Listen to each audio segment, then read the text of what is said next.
interessante é que eu já ouvi até pessoas conjecturar até a cena de um tribunal, Satanás acusando como nuvem de testemunha dos seus demônios ali, testemunhando contra nós, a igreja de Cristo, os servos de Deus.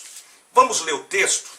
Está com sua Bíblia aí? Se não está, pega a sua Bíblia e nós vamos ver se essa nuvem de testemunha de Hebreus 12 são os ímpios, são os demônios, ou quem são, se são os nossos parentes, as pessoas lá do seu emprego, os seus vizinhos, alguém da sua parentela. Olha o que diz o texto sagrado. Hebreus capítulo 12. Portanto, nós também, pois que estamos rodeados de uma tão grande nuvem de testemunha, deixemos todo o embaraço e o pecado que tão de perto nos rodeia e corramos com paciência a carreira que nos está proposta. Vamos para a exegese do texto, para a interpretação correta.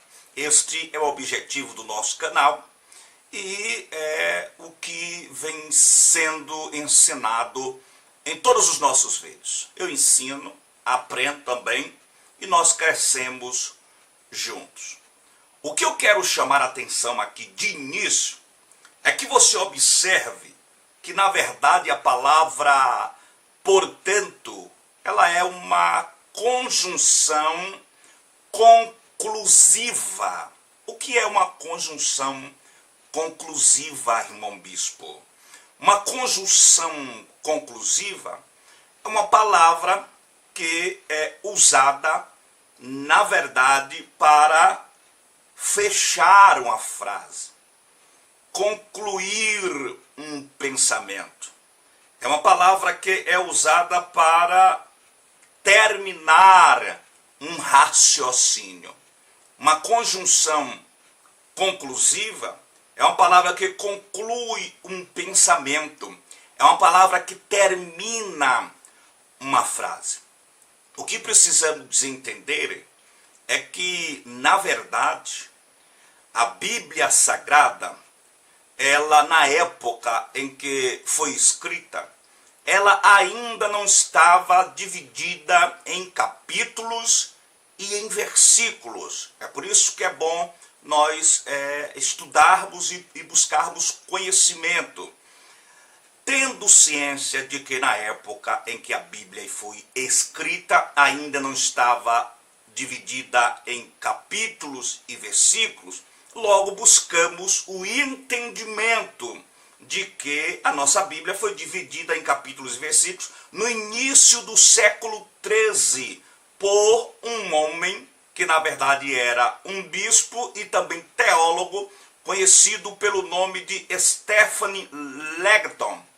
Stephen Langton, no século XIII. Foi ele que deu início a essa divisão da Bíblia em capítulos e versículos.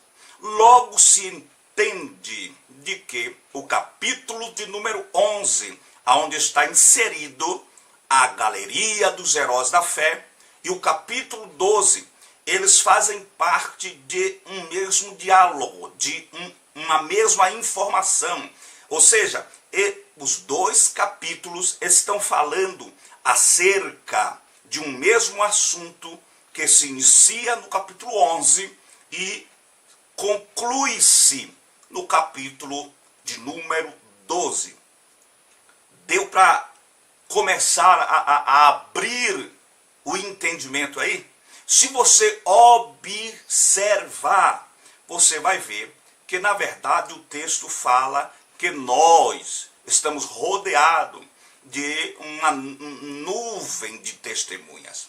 E o interessante é que quando você vai buscar no original a palavra testemunha, você descobre que está diante de um substantivo feminino que traz para nós o entendimento de mártire, ou seja, no original você vai entender martíria, que aponta para a palavra mártire.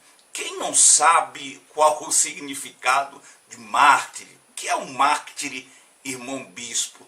Irmão bispo, explica para mim aí o que significa essa palavra mártir, essa palavra testemunha. No original é mártir? Sim, é a mesma palavra de um outro texto, salvo engano, Atos 1:8, quando diz a palavra de Deus nos diz assim, mas recebereis a virtude do Espírito, que há de vir sobre vós, e ser-me-eis testemunha, ou seja, ser-me-eis mártir.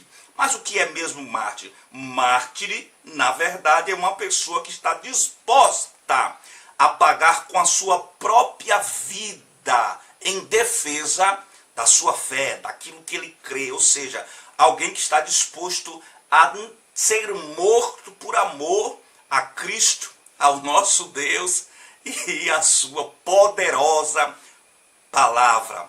Ou seja, quando você tem acesso a esses conhecimentos e o leque se abre diante de ti, você logo entende que as testemunhas, ou seja, essa nuvem que tão de perto nos rodeia, não tem nada a ver com os ímpios, com os nossos parentes, não tem nada a ver com aqueles que trabalham lá na nossa empresa conosco, estão vendo o nosso dia a dia, nem nenhum vizinho que por acaso esteja observando a nossa vida. Mas sim aponta para os heróis da fé que estão ali inseridos no capítulo de número 11. Então, eles sim são as testemunhas, os heróis da fé do capítulo 11. Então, eles sim são as testemunhas ali que a Bíblia relata e fala que nós estamos rodeados de uma tão grande nuvem de testemunha. É por isso que sempre nós chamamos a atenção daqueles que estão inscritos aqui no nosso canal, para que sempre que lerem um texto, sempre que meditarem em um texto, não esqueçam de estudarem todo o contexto, para que você não pegue um versículo isolado e trabalhe em cima daquele versículo isolado e acabe ensinando uma heresia. Que Deus em Cristo fale mais forte, mais claro, mais objetivo ao teu coração. Não esquece de deixar o like e aquele comentário abençoado, para que nós possamos interagir, para que nós possamos estar bem mais próximo. Você fala comigo, eu falo com você e nós batemos aquele papo abençoado. Deus abençoe grandemente.